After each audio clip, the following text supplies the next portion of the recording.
How you doing? Thanks for tuning in. I'm Jimmy. We're making it work. We're going to start off the week with a day in the shop. I think today is shop day 729. We're up there. We used to do a week in the shop, but I had to really shorten the videos down to make one video out of it. So we went to a day in the shop, and it's working pretty well. It still takes quite a bit of time in editing and all, but I get good feedback from you guys, so I keep doing it that way. We'll do some individual repair videos too here and there, especially like if I miss a day in the shop. But for most of the time, if I work, there's a video for that day.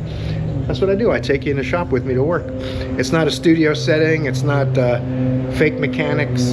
I'm not fixing my neighbor's cars and making videos pretending to be a mechanic or anything like that, working out of my garage. I'm actually at work, and you're going with me.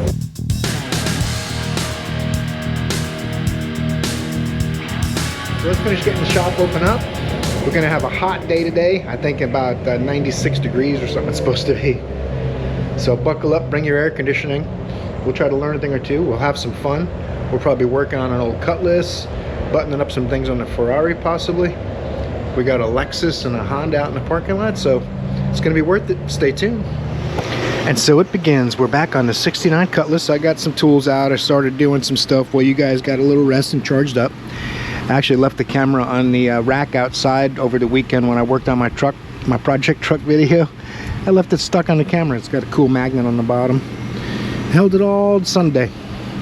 Anyway, now that you're charged up, pop the ashtray out, pop the door off the glove box. I got to get to the switch. I've got a new switch and relay in case I need the relay. The switches go bad real common in these. The problem is getting to it. I'm not terribly familiar with the 69 Cutlass dash. I've probably worked on them at some point in my career, I just don't remember.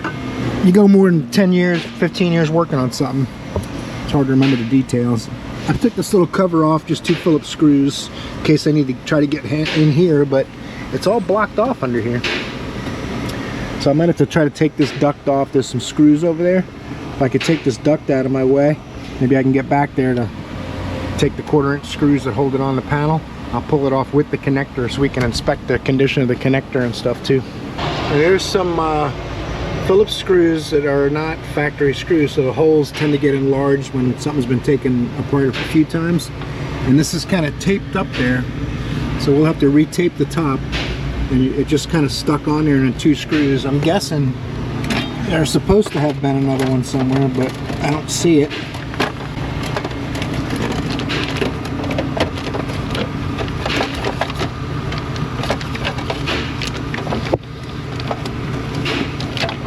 Be nice if there was another screw. It hangs on a hook. It's like a little lip up here, so we'll be okay with that going back together.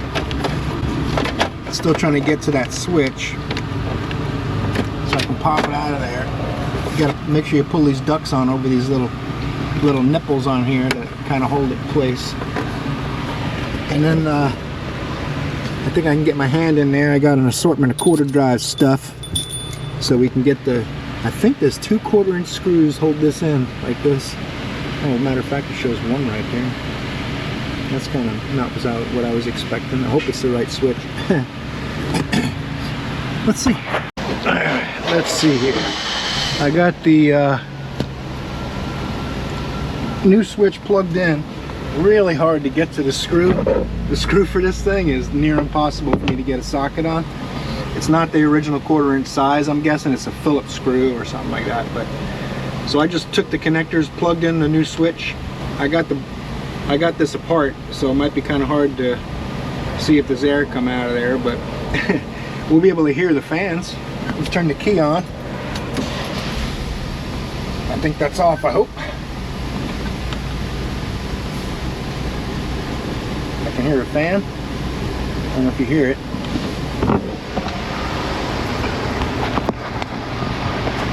Put you a little closer to the action. Uh-oh. Stay. You guys aren't the problem, it's the camera.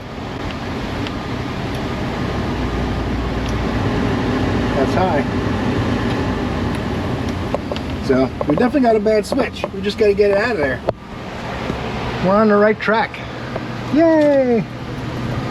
Now if my old If I can get the double jointed elbows and wrists engaged, we'll be able to figure out what kind of screws in there. I'm going to get my either my borescope camera or mirror. I'll try a mirror real quick.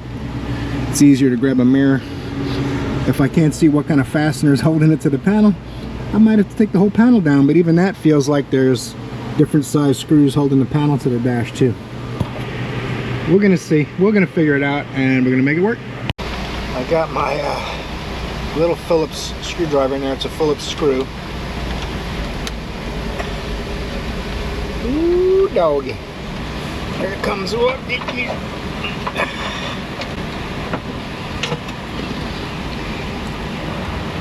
oh, what the heck? See the switch? It's missing a leg. The new one has 2 legs on the top. This is the wrong switch. This is made for a different fan setup, I suppose. It's hard to say, but that's why I didn't see any burns last. If you saw the video on this car last week, I think it was a week and a half ago maybe, I looked at the connectors to see if they were burned or anything. I didn't see any traces of burns, so I was concerned it had custom wiring, because there's a mix of OEM parts and aftermarket parts. So I had them get me a relay just in case, but it doesn't look like we're going to need it. That's the screw that holds it into the panel. Tiny little guy. So if I can get it screwed back in now, put this thing back together, it'll be done. We'll see if we're going to do any other repairs or anything, but we already know the blower fan's going to work correctly. These do take the load, by the way. That's why these switches go bad. Some people charge $175 for this switch. I don't know what we paid for it or what the customer's going to pay, but I know they're not cheap. They're very, very hard to find, apparently. People rebuild them.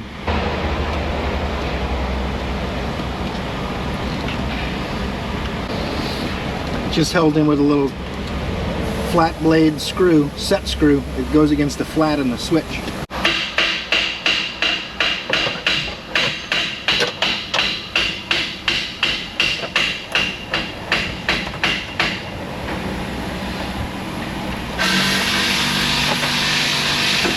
You older guys, you remember metal hood hinges. I mean, metal hood hinges. Alzheimer's. You older guys, you remember metal glove box hinges. That's what I meant. That one stripped a little bit. Metal wasn't perfect either. But I got good news. When it comes to metal, you can always weld the hole shut and re-drill it. There's something going on down here. Let's go ahead and snug that up.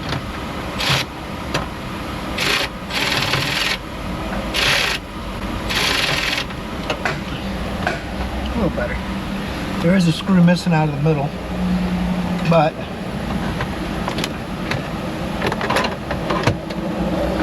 all right.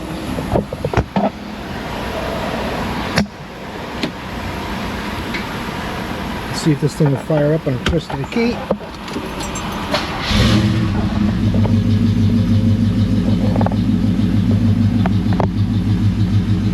I did have to, there's another piece of plastic duct that goes to the center that sits down on top of the case. There's probably supposed to be a little foam or something, but that's long gone. But you do have to make sure when you put that plenum chamber back up that plastic piece is in place on this one. So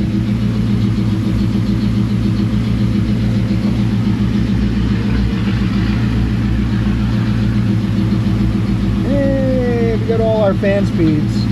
Life is good. I'm going to button this up, see if they want to. I don't remember if there was anything else on the inspection we did. I don't think so. The car is basically in immaculate shape. Just needs a few little minor details, like if you saw their first video, the transmission cooler lines leave a little to be desired. There's a washer missing on one of the bumper bolts. A couple little things like that, but super nice car. I'd love to have it.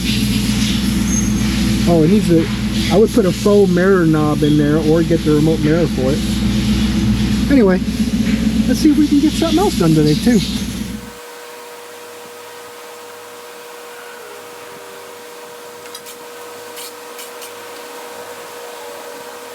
I don't think there's supposed to be things floating around in the gas can. Got it. And a piece of hose in it, no big deal. Not sure what this is. I'm gonna throw that out afterwards. I got my battery buttoned up and stuff, so that's all in. We're gonna fire this thing up. Hopefully it's got gas in it now.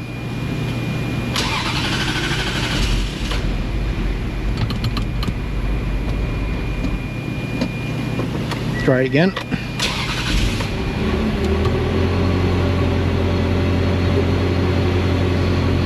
All there is to do now, and it's not reading on the gas gauge. I'm gonna have to look at this gas gauge, the air conditioning, verify 100% that it doesn't overheat, and then I'm gonna let one of the manager guys drive it. He said, "Oh, just bring the work order with you when you drive it without a tag, and if a cop stops you, you'll be okay." I'm like, nope. Not doing that. We got some extra key fobs. I'm gonna let it run. We'll come back once this thing warms up a little bit. Make sure we get hot air off our fans in the front. It could still have an air pocket, although I did bleed that thermostat housing has that bleeder on top. And make a video just about the Ferrari repair, because I think that'd be kind of cool. It might help out some people. I've looked for 360 Modena videos for the water pumps and thermostats, and no one shows much of the detail at all. They'll skim over it a little bit and show you when they're done. That's why I tried to show while I was doing the process. So, all right, we'll come back in a few minutes once this thing shows us a little something. I'm gonna look up the fuel system wiring, the way this thing works. It shouldn't be too complicated, but I want to verify what Ferrari thinks it should do. Normally a fuel sender is a variable resistance to ground. The more it grounds, the higher the gauge goes, and the less it grounds, the lower. But every car's a little different. We moved the Ferrari over. The temperature doesn't even go over a third of the gauge now, and the fan cycles and the temperature cycles slightly with the thermostat. Everything's working great on that. Refrigerant's a little low in the AC. We're going to check that when we get a chance. For now, we're going to look at this Ford Explorer. Customer's waiting. Couldn't really tell what it was doing wrong. He said it shakes over 60 and it shakes coming to a stop. So they got it written up for a drivetrain concern. 178,601. 2016 Ford Explorer. Love rating it 2. And I'm gonna take it for a drive, and I'll bring you guys back to talk about what I felt on a road test. And I got my lift back now. I only got to use it Monday and Tuesday last week. But the boss is happy. He's here. I don't have to hire another mechanic or something. I know what the plan is. Usually if he shows up, someone's getting fired or hired. Oh, never mind. I don't have to go drive it far. What the heck? You see that? Look at the paperwork. You could probably hear it. Goodness gracious, that sounds like, feels like an engine vibration, like crankshaft type of deal. Let's see what it does.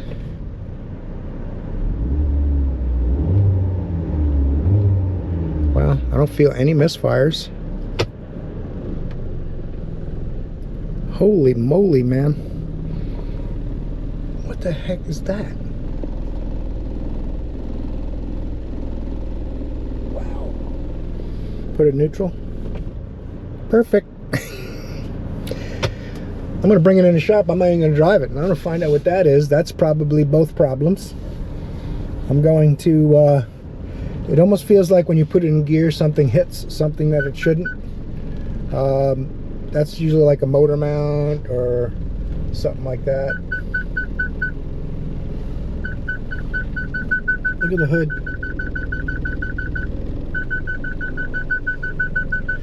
We got the Ferrari done. We got the next unusual problem. That's what we do here, man. That's my specialty. Making it work. Look at that. That's crazy. Watch the hood.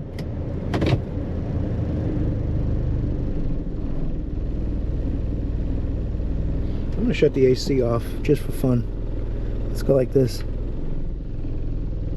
Oh, got a lot better. Alright. Some kind of motor mount issue. Something touches when you put it in gear. Let's take a look. Heck yeah, baby! Look at this. I think this motor mount is broken. Am I imagining it? Is that just made really awkwardly by the Ford Motor Company, or is that broken? What do you guys think? I know one thing, if I get a floor jack, I'll be able to jack it up, but this is a 4-cylinder too. EcoBoost Explorer. It says, oh, 2.3. This is a 2.3 turbo, I think. Is it a V6? I don't see any other. Yeah, there's only one valve cover. It's a 4-cylinder. Okay. I'm confused, but I'm catching up. Don't you worry about it. 2.3 liter Ford Explorer. I didn't even know that was a thing. Now I know. I do know one thing. The motor mount is shot. I'm going to get a floor jack just to see how that just keeps lifting up and doesn't do anything.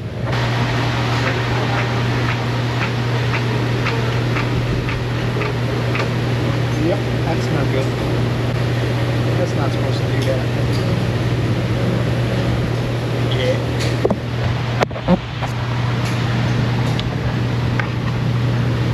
That's a collapsed motor mount. Okay, these motor mounts, that's easy. Just got the old back it out command. Hopefully we'll come up with something else. Don't worry yet. We're stripping stuff out of the Ferrari. Supposedly, I gotta hook the AC machine up. I think it's low on refrigerante.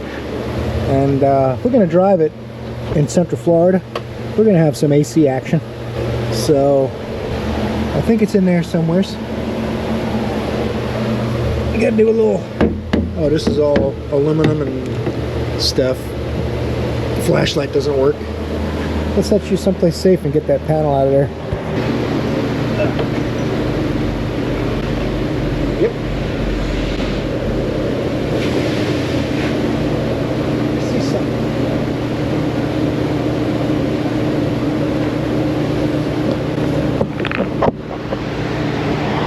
This holds the camera while it's on the plastic. This is the time to put a rack and pinion in it. While we're all up in here. I see one AC fitting. Hopefully the other one's in here somewhere, not too far away. Did you guys spot it before I did? All I had to do was turn my head to the side like this. They're both right there. See what the pressures look like. Uh-oh. That's a leak. That's supposed to be a dust cap, not a seal. I'm gonna hook the machine up. We'll do an evac and recharge. Well, we know how to do. I'll pull the refrigerant out, change both of them Schraders, and we'll go from there. It does work, like I said earlier. I think I showed you. It feels like it was 60, 65. This thing should be 50 or below. Let's hook it up. I think I got them on after a few attempts. I actually had to get a pry bar and put a pry bar in between here and pry them apart because the fittings couldn't both be on at the same time otherwise. And of course you gotta do a push-up while you're doing it because it's back there and I got stubby little arms. Let's see, they don't reach. It's as far as I get. So we got some refrigerant in here, but you see how the cap is wet? Not supposed to be like that. I'm gonna pull it out, see how much refrigerant's in it.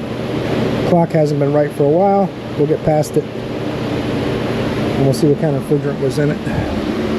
It does not say anywhere. Maybe it's on the back of this. Signed by one of the Italian guys. Alright. See how much refrigerant's in this, and I'll look up how much it's supposed to have, and we'll go from there. Alright. Pulled about 1/4 of an ounce. This is 1 ounce where it started. That's 1/4 ounce, I believe, maybe a little more. 0.5, 3/4, 1 ounce, 1.5, 2, so maybe a 1/2 ounce. I think as it goes higher, the lines get closer together because it tapers. So just about 0.7. It holds 1.5, so it's roughly half full, a little less. Let's pop some Schraders in there. 1. This one, I don't know if it's like a GM and it unscrews. Nope, doesn't look like it. Let's see here. Can't have enough flashlights in this occupation. It's not the aluminum style that you take apart. We'll try all the different sizes we have till we find one that works. Oh, there it is. Oh, it's not tight. That will make it leak.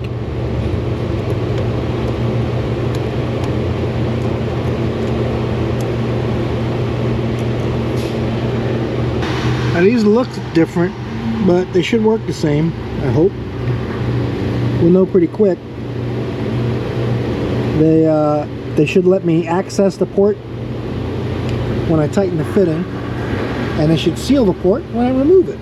If one of those two things doesn't happen, we might have to order some special Ferrari shraders. But I got a sneaky suspicion we'll be okay.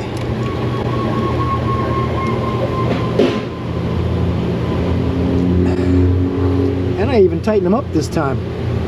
Let's get some refrigerant in this thing and see how it does.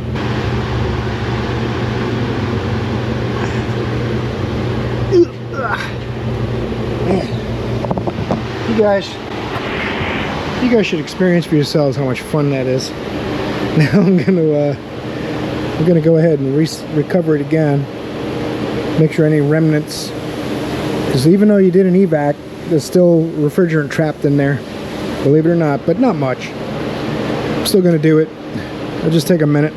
Once it starts pulling a decent vacuum, no pressure, yeah, recover anyway. That's fine. No, I don't want a snapshot. This is the quick machine, by the way. I'm gonna put a good 30-minute vacuum on this thing. Any kind of moisture might have been in there. I don't like the look of some of that oil. It looked a little brown, but the AC works. It's just low on refrigerant, so I'm thinking that was just at that port, because all the oil that came out is not terribly brown. I think we're going to be okay with a recharge. And it's the boss's car, so we'll see if it gets warm next year. When I had the panel off to do the water pump and thermostat, I looked at all the AC hoses and everything up there. They all look good in the back. Everything looks good up here, unless there's a leak in between somewhere, or the evaporator's leaking. Let's hope not. Well, while I was at lunch, boss man took it for a drive, and he said it's still doing the low power over 7,000 RPM. It kind of falls on its face. So we're going to get the K8 hooked up to it and see what happens. Check engine lights on, so that should help. Notice it has right bank Motronic, left bank Motronic. It says not equipped for one side. Does that mean the left one works both sides? It's hard to say. Oh wait, right bank Motronic Bosch. Recovery, not equipped. That's strange. Fault. So we're definitely going to be able to see some codes and try to sort it out. I personally, at this point, I think there's something going on with the mass airflow sensor. So, read fault code. Airflow meter high. Haha. 1106. 1106.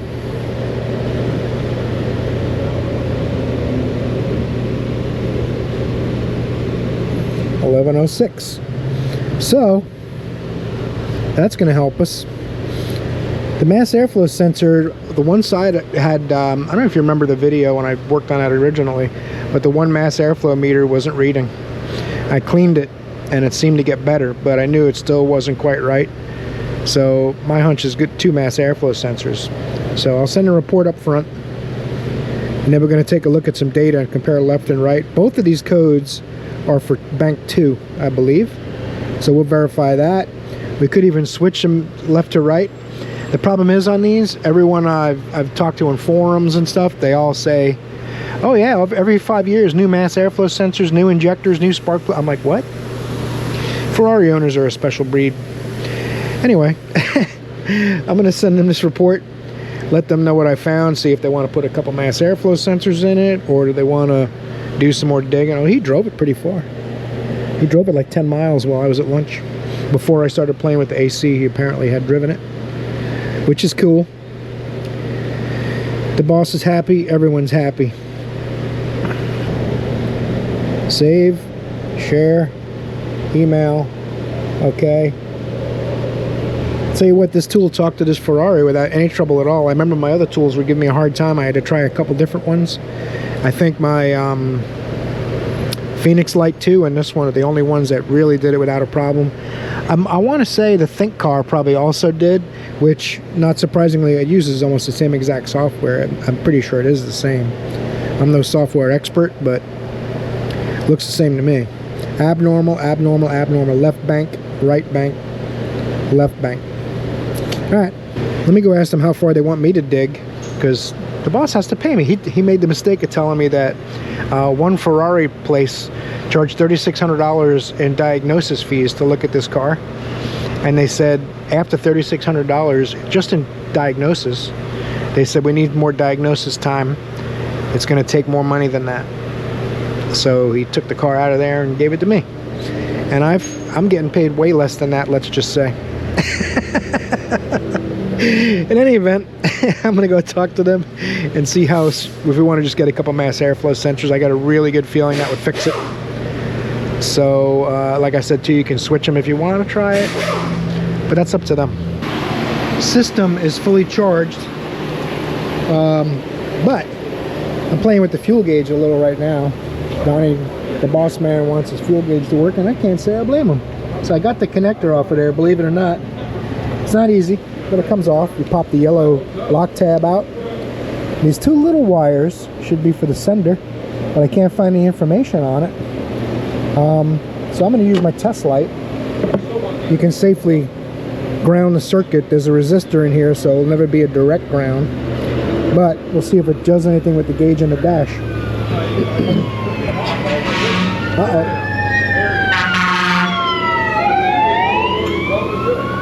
Emergency. Tell me if it does anything. Nothing. Let me get a paper clip. I'll be right back.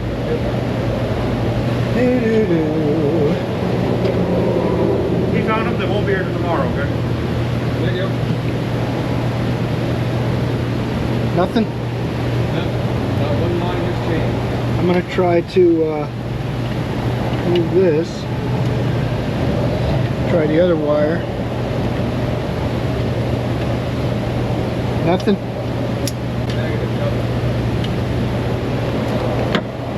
Well, let's get radical. Nothing. Nope, nothing. Interesting.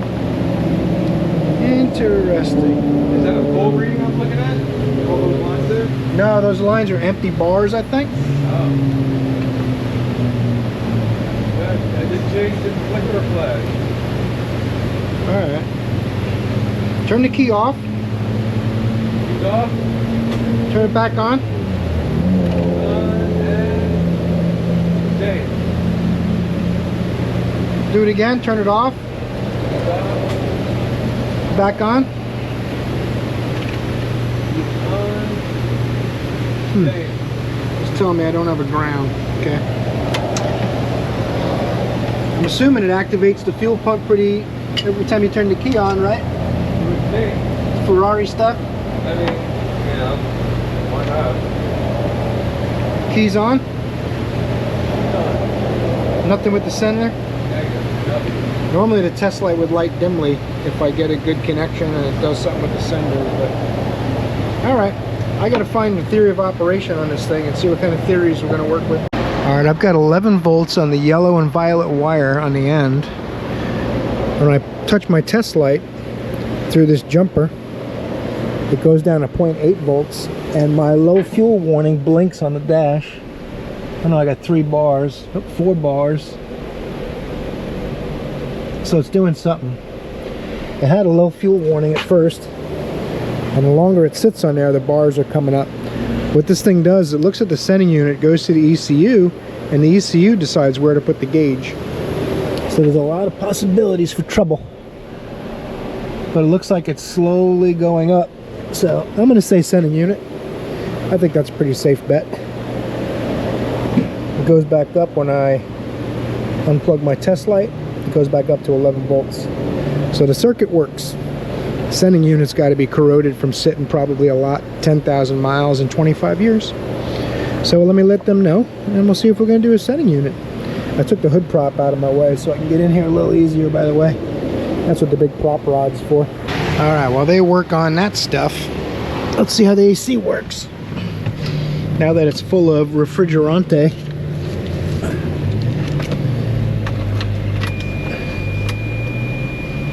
Oh, you gotta push the button.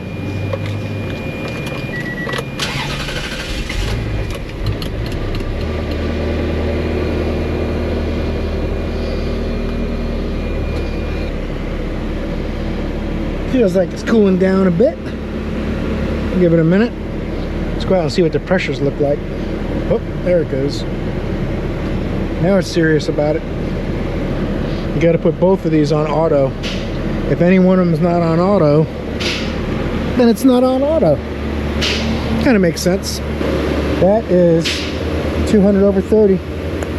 That's about as good as it's going to get.